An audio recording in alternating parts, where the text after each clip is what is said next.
नमस्कार देवियों और सज्जनों। हम लोग बीजक के रामायणी प्रकरण की पहली रामायणी पर वार्ता कर रहे थे और बहुत दूर तक वार्ता हो गई थी। कुछ पंक्तियां बाकी थीं, वहीं से शुरू करते हैं।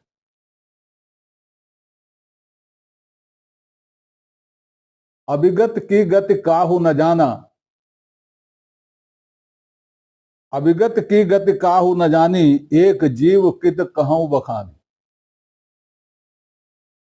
इसमें हमने पाठ जीव किया क्योंकि हम बीजक से पाठ कर रहे हैं। ग्रंथावली में यहां पर पाठ जीव है। बहुत से लोग यहां पर पाठ जीव समझते हैं, बहुत से लोग जीव समझते हैं। जीव वाले अपनी बात कहते हैं, जीव वाले अपनी बात।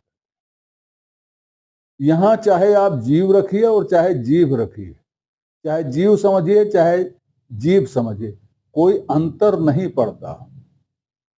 लेकिन प्रश्न यह तो है कि समझा क्या जाए। जहां तक अपना ज्ञान चले वहां तक इसे खोजना चाहिए। जीव मानने में थोड़ी सी बाधा है। वो बाधा यह है कि अभी तक कहीं कोई जीव की बात आई नहीं। दूसरे महात्मा कबीर ऐसे संत नहीं हैं जो क्या कहने वाले हैं ये पहले बता दें। वो हमेशा अंत में बताते हैं कि वो क्या कहना चाह रहे थे और क्या है। इसलिए मेरे विचार से यहां जीव नहीं होगा, जीव ही होगा। क्योंकि आगे आगे की पंक्ति है, जो मुख होए, जो से शुरू होता है, जो से शुरू होता है। इसका मतलब हुआ कि पहली पंक्ति में भी जीव ही है, जीव नहीं है। इसका एक कारण और है। देखिए, शुरू से महात्मा कबीर कहते आए हैं, तेऊ न जाने आदिव अंता,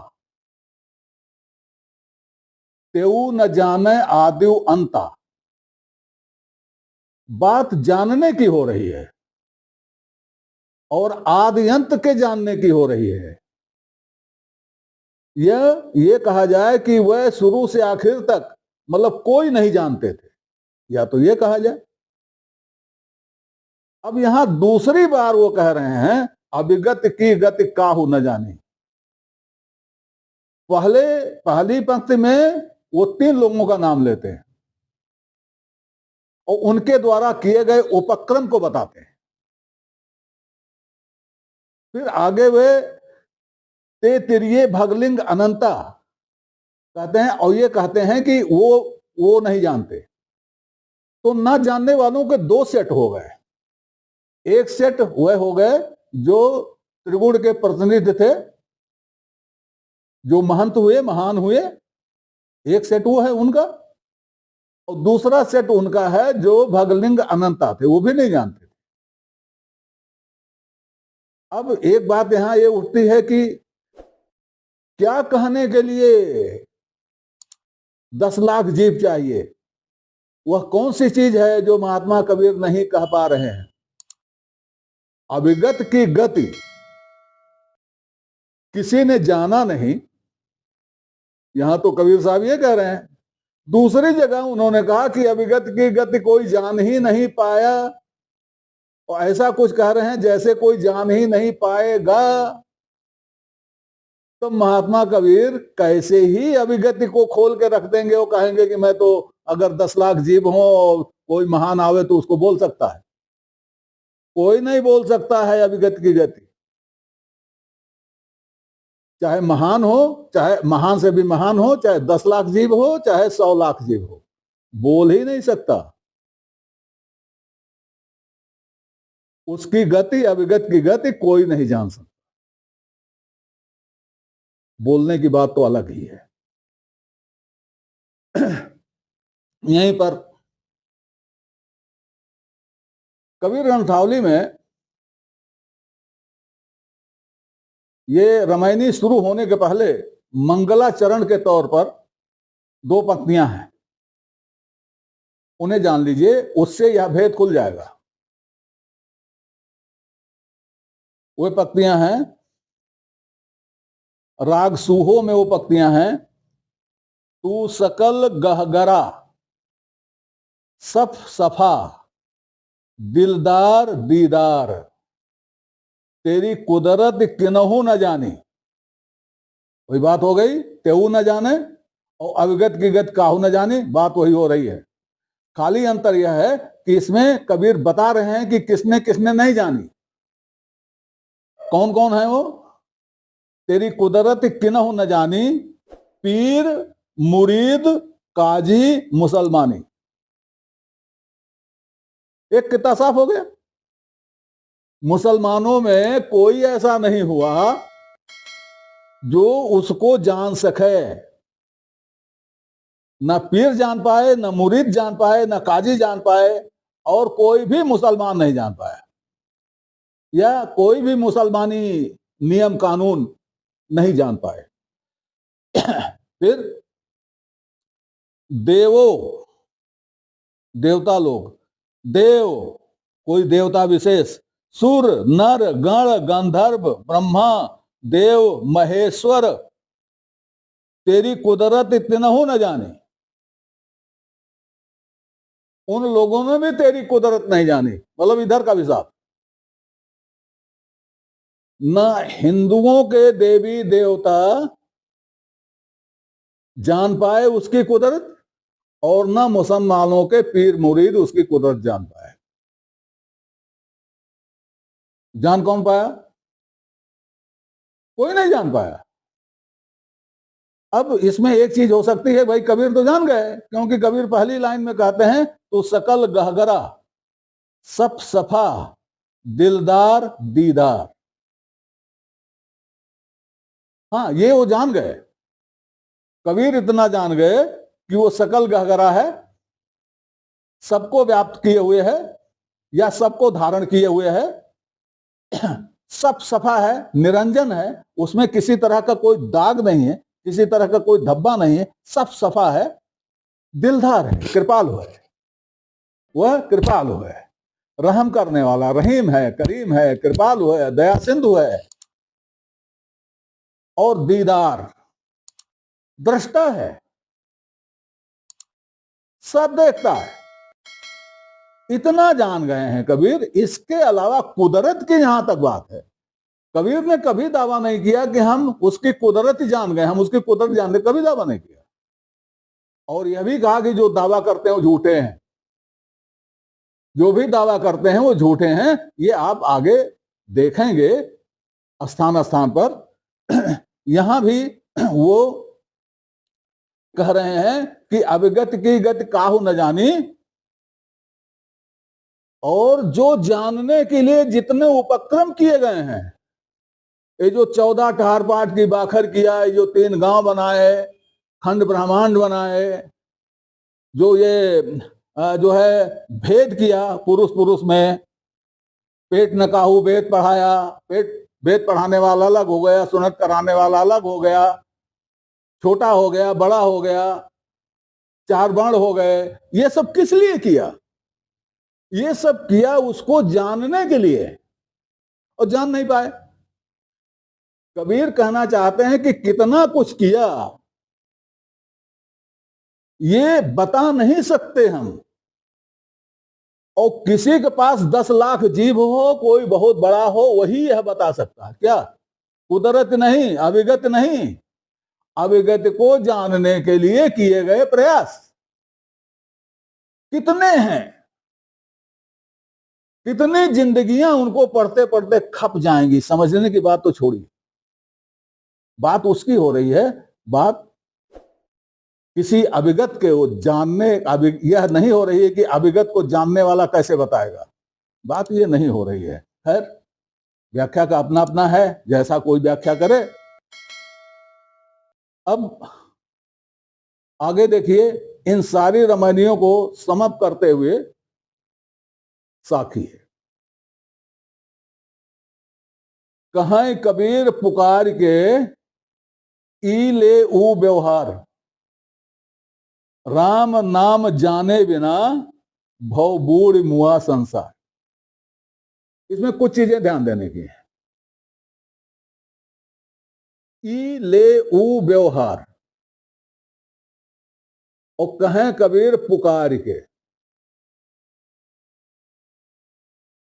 कबीर पुकार कर कहते हैं, मतलब सरेआम कहते हैं, चौराहे पर खड़े होकर कहते हैं, पूरे मेले में खड़े होकर कहते हैं, भरी बाजार कहते हैं, और दबे छुपे नहीं, खुल के कहते हैं। क्या कहते हैं? ई ले ऊ व्यवहार। इसमें बहुत ज्यादा गहराई में आप जाएंगे वो भी बताऊंगा। ई का मतलब होता है यह मूत्र, यह लोक। ऊ का मतलब होता है वह लोक। आप इसको ऐसे समझिए, ई ले ऊ, ऐसे समझिए, ई ले ऊ। हम लोग क्या कहते हैं? यहां वहां। ई ऊ, ई पास है, ऊ दूर है। तो जो पास है उसमें और जो दूर है उससे संबंधित जो व्यवहार है में क्या हो रहा है? दोनों व्यवहारों में, ई में और ऊ में, दोनों व्यवहारों में राम नाम को जाने बिना संसार कष्ट में डूब रहा है। अगर राम नाम को जान ले तो उसके सारे कष्ट दूर हो जाएं, लेकिन वो राम नाम को बिना जाने व्यवहार कर रहा है, इसलिए वो कष्ट में है।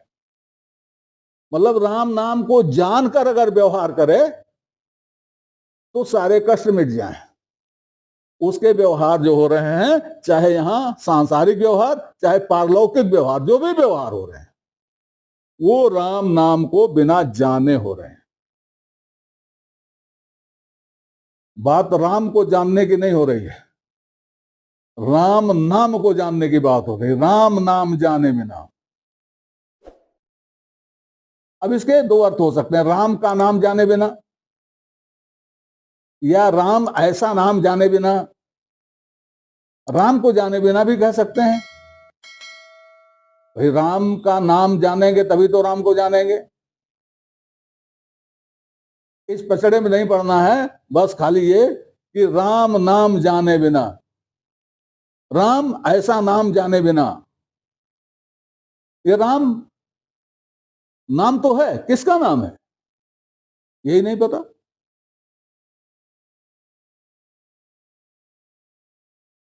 इस पता लगाने के लिए कि राम कौन है, कैसा है, कहां है, उसके क्या क्या नाम है, यह पता लगाने के लिए ही तो ये सब बाखरी वगैरह किए गए हैं, सब किए गए, लेकिन जान कोई नहीं पाया। बताते रहे सब, सुनाते रहे सब, ये कहते रहे कि हाँ पा गए पा गए, लेकिन पाया कोई नहीं। यही बात इसमें कही जा रही है। कबीर कह रहे हैं पुकार के, सरेआम कह रहे हैं, खुले में कह रहे हैं, खुल के कह रहे हैं कि कोई जान नहीं पाया, और संसार के सारे कष्ट इसीलिए हैं कि जान नहीं पाए लोग। अब ई और ऊ, एक तो यह संसार, संसार के व्यवहार जिनको आप मोटी माया कह सकते हैं, धन दौलत रुपया पैसा, रिश्ते नाते, मकान दुकान गाड़ी घोड़ा, ये संसार के व्यवहार हैं। और परलोक का व्यवहार, स्वर्ग नरक बछिया कथा, दान पुण्य, मंदिर दर्शन, पढ़ना लिखना, पाठ करना, वेद पाठ करना करवाना, यज्ञ करना, ये झीनी माया है। तो मोटी माया और झीनी माया के सारे काम जब राम नाम जाने बिना हो रहे हैं, इसीलिए तो ये सब कष्ट है। अब देखिए, जानने की कोशिश करते करते कहां गए लोग। एक बहुत वैसा वाक्य सुनते होंगे आप सब जगह, बड़े शान से कहा जाता है, माना नहीं जाता, कहा जाता है अहम ब्रह्मास्मि, अहम ब्रह्मास्मि। यह राम नाम को जानने की दिशा में किए गए खोज का प्रयास था कि ऋषि वहां पहुंचा जहां वो कह उठा अहम ब्रह्मास्मि, मैं ही ब्रह्म हूं। ये है आपके बृहदारण्यक उपनिषद के 1:4-101 में। आप कहते हो, हम सुनते हैं, लेकिन क्या इसे मानते हैं? अहम ब्रह्मास्मि नहीं मानते, कहते हैं, इनकार भी नहीं करते, लेकिन मानते नहीं। क्यों? कहीं और खोजते हैं। जब कहीं और खोजते हो तो मानते कहां हो? दूसरा है तत्वमसि। इस पर बात आगे अभी और आएगी, तत्वमसि पर।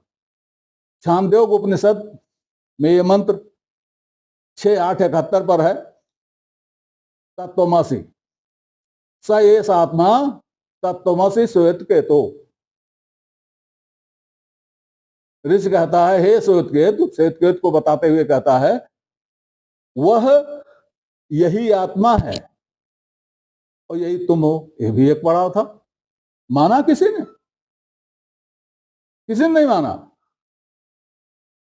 सुनते हैं इसको, समझते हैं इसको, लेकिन मानते नहीं हैं। हाँ, दूसरे लोग इसी आधार पर भगवान बन जाते हैं और हम उनके पैर छूने लगते हैं, वंदना करने लगते हैं, और कुछ दिनों बाद वो जेल चले जाते हैं। यही अहम ब्रह्मास्मि और तत्वमसि का ज्ञान लेकर या इसी को ढाल बनाकर लोग भगवान बन जाते हैं और हम उन्हें भगवान मानने लगते हैं, फिर भगवान जेल में चले जाते हैं, क्योंकि हम उसको अंदर से नहीं मानते। तो इसी तरह से अयम आत्मा ब्रह्म, यही आत्मा ही ब्रह्म है, ये मांडूक्य उपनिषद कहता है। प्रज्ञानम ब्रह्म, ज्ञान ही ब्रह्म है, यह ऐतरेय ब्राह्मण कहता है। तो हम पहुंचे कहीं तक, लेकिन जहां तक पहुंचे उसको मानते ही नहीं हम। हालांकि जहां तक पहुंचे, जिसको पहुंचा बताया जा रहा है, अभी मैं बता रहा हूं, वो पहुंचना नहीं है, वह एक अनुभव है। बात इसके आगे बढ़नी चाहिए थी, लेकिन बात इसके आगे बढ़ी नहीं, यहीं तक रह गई। हम ब्रह्मास्मि तत्वमसि, यहीं तक रह गई, इसके आगे बढ़ी नहीं। कबीर कहते हैं कि ये जानना जानना नहीं हुआ, इसीलिए सारे कष्ट हैं। आज यहीं रोकते हैं, अगले अंक में फिर वार्ता होगी। तब तक के लिए नमस्कार। आपसे निवेदन है कि श्रृंखला को अपनी लाइक दें, इसको सब्सक्राइब करें और कमेंट बॉक्स में जाकर अपनी टिप्पणी प्रस्तुत करें, अपनी जिज्ञासा व्यक्त करें, अपने प्रश्न पूछें। यथा समय आपकी जिज्ञासाओं और प्रश्नों का समाधान करने का प्रयास किया जाएगा। धन्यवाद।